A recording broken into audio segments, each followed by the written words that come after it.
Like many American students, Caroline Calloway is totally enchanted by the grandeur of Cambridge University. There have been days when I've just walked to class being like, just another day in Hogwarts.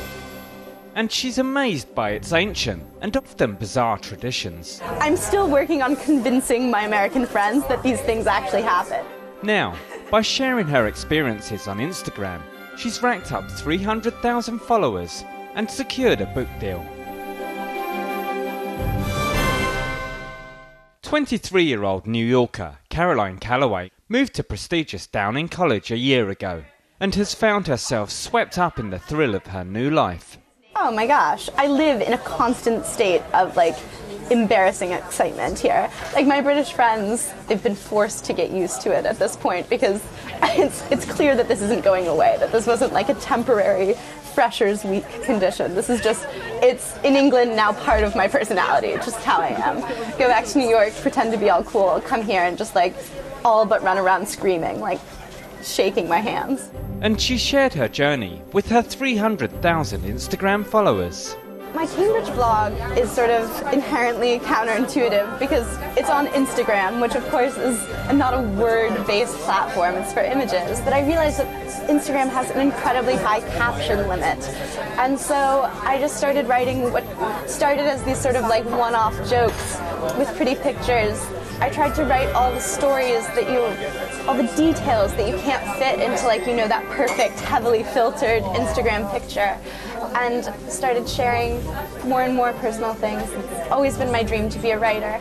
Caroline has been enchanted by the quirky British traditions, which contrast sharply with her life in New York City. I don't think my friends actually believe me when I tell these stories about these balls that go on until 10 in the morning. I don't think Americans even know what white tie is. We don't do glamour quite as well as the Brits do. I know 20-year-old boys who own top hats, canes, and monocles.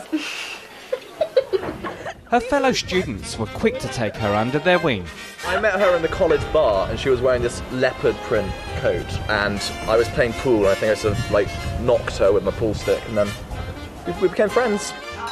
I would say it's very, very funny sometimes with her naivety or the way that she loves our royal family to the point where she would curl her hair like Kate Middleton. American Girl in England, it is hilarious. And for Caroline, a trip across the pond has led to an unforeseen romance.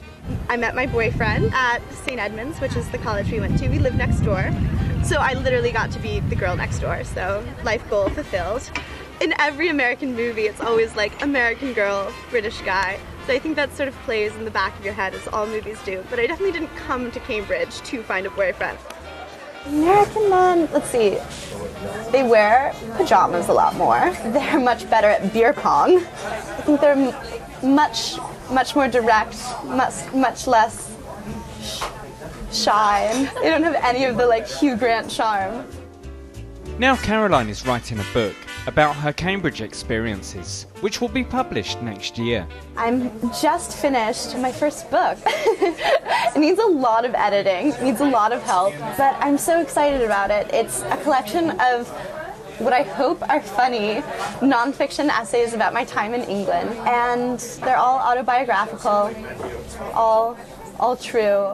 But despite having her Instagram following hooked on her tales of British eccentricity and her first book in the pipeline, Caroline, of course, sometimes has to focus on her degree. I need to spend a bit more time studying, but I certainly do try to live every day to the fullest in Cambridge. It's such a magical place, and I say that with the wide-eyed sincerity that only an American can.